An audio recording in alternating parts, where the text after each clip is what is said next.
So yeah, it's your boy eBay Fight Predictions in the building. I know the beard already came back. It's crazy, right? You guys just seen this.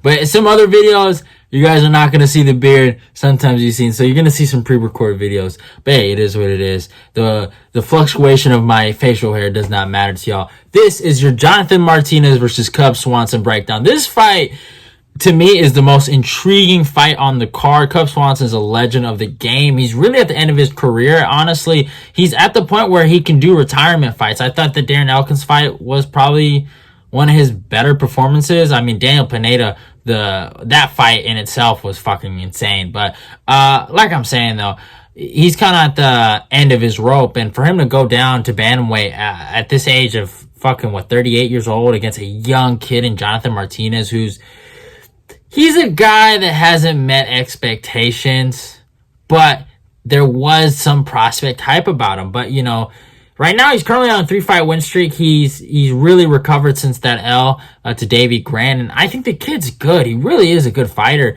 but there are some issues, and we'll talk about it. And I love his style. And I think he can really do some damage to Cub. And if you watch my full card predictions, you know I'm picking Jonathan Martinez. But I'll give you a reason why in more in-depth breakdown prediction. But I watched that Davey Grant fight again. And it's like, fuck, man. Cub Swanson can do that, man. Davey Grant's also an older guy. But I'm really relying on that weight cut. But if you look at the stats, man, Jonathan Martinez comes with a record of 16-4. He's fighting out of Texas, age 28. Height of 5'8", a reach of 69.5. Cub Swanson, 28-12, is fighting out of Palm Springs, California, age 38. So that's a big thing right there. A height of 5'8" and a reach of 70. So Cub does come with the reach advantage of 1 inch, basically. They basically have the same length in terms of their arms, but he has a reach advantage technically, right? So hey, what can you do? But Cub Swanson's career, the guys he's fought legends and fought the best of the best in the sport. If we look at it, to be honest, right?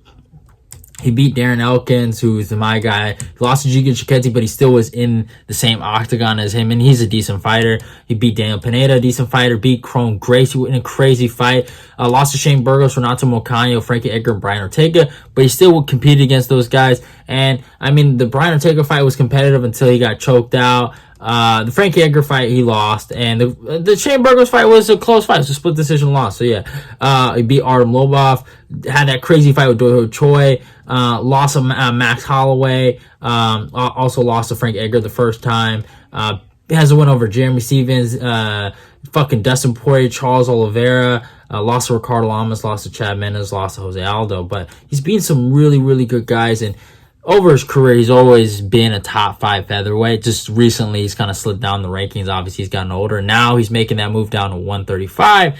And I don't know. It's going to be tough, man. It's going to be tough to make that weight cut. And also, is his chin going to hold up? He's never really been finished since his Jose Aldo fight via strikes. That could change. You go down a weight class, you're an older guy. Can your chin hold up? And Cub has that hands-low style. You look at a guy like Jonathan Martinez, though, right? He hasn't fought the best competition. Right now, he's currently on a 3-fight win streak against Vince Morales, Alejandro Perez, and Zavid Lavish, right? So he looked good against Vince Morales. He looked good against Alejandro. Well, I guess Alejandro Perez, he did get dropped. But he looked all right. Then he got fucking murdered against Davey Grant. And that Davey Grant fight, man, that was bad. It was a bad knockout, man. He got fucking eviscerated. Like, that was horrible. And it was a competitive fight. He actually dropped Davey Grant in the first round, but just Davey came back and fucking showed him that power. He beat Thomas Almeida, Frankie Shans. Those guys, they were decent names in the bantamweight division, but obviously have slid down the rankings. Obviously, were past their prime when they fought Jonathan Martinez. Frankie Shans actually has a win over Merab Davishvili, and Thomas Almeida was an insane bantamweight prospect at the time, but he ended up losing his chin. He has that loss to Andre Yo, but I thought he won that fight. And, he's a good fighter. He's a solid fighter. But when you really look at it, man, on paper, you might have to go with Cub, but the weight cut is something I tell people to really check out.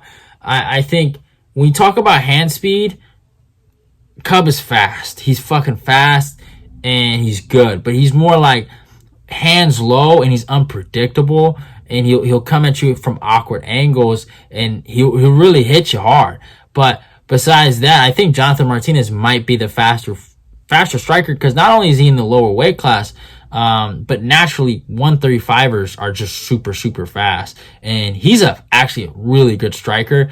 Defensively, he's not the greatest in the world, but he's fucking fast, right? Fast hands, just fast striking. He's just a good Muay Thai fighter. And I think that's what it's going to come down to. I think Cub's going to deal with a different speed. I think he's going to deal with a different kind of weight cut. And Martinez has knees, and he's just a solid striker. The only issue is his chin. But Cub is older, and sometimes it's hard to teach old dogs new tricks. And if Cub gets caught and lit up and has a bad weight cut, I think it's a wrap for him. You know, we've seen him get stopped to the body. I think it might be time for him to get stopped to the chin. So I'm rocking with Jonathan Martinez actually here. I got him by third round TKO over Cub Swanson. I think it's going to be accumulation of strikes. I think he's going to break Cub Swanson, and I think Jonathan Martinez is finally going to get that breakout moment that we all thought he was going to get against David Grant. I think he's worked himself up to that, and Martinez has potential. Cub Swanson could just go out there and humble him. I'm not saying that can't happen. I'm not saying Cub can't catch him. Cub, he's a veteran of the game. He has some tricks up his sleeves, but to make a cut like this at the age of 38, I think it's crazy. And I got to rock with Martinez. And I just got to keep it that simple. I'm going to keep it short. That's your breakdown. I love this fight, though. This fight's going to be great. And if Cub wins, I'm happy for him. I like Cub. Like, I don't hate Cub. Even when Cub beat my boy Darren Elkins, you know, it was kind of bittersweet. Like, it hurt me to see Darren Elkins get hurt like that, but Cub's a legend of the game. So it's hard to hate on Cub. You hate on Cub, I don't know. You're tripping. But yeah, hope you guys enjoyed the video. Hope you guys enjoyed the breakdown. Go follow me on my Instagram and my Twitter. Like, comment, and share the video. Boy, eBay is back in the building. And that's pretty much it, probably, honestly, y'all, for UFC Vegas, whatever this is called, Fight Night. Alexa Grasso versus Viviana Andrade comes at this fight week. I'm not going to go too in-depth with it. I will do a Q&A stream on Thursday, so guys, show up to that. Last time was kind of embarrassing. No one was in the Q&A stream. That kind of hurt my heart. But yeah, it is what it is. Love y'all. Goodbye. Thursdays, I'm going to try to do them early, afternoon, 11, 12, that kind of time period. If Ed wants to do a fight talk, we'll do probably a fight talk on Thursday instead of a Q&A stream. But hey, it is what it is. No matter what, there will be a stream in the middle of this week. But yeah, love y'all. Goodbye. Your boy eBay's out of here. Hope you guys enjoyed this breakdown.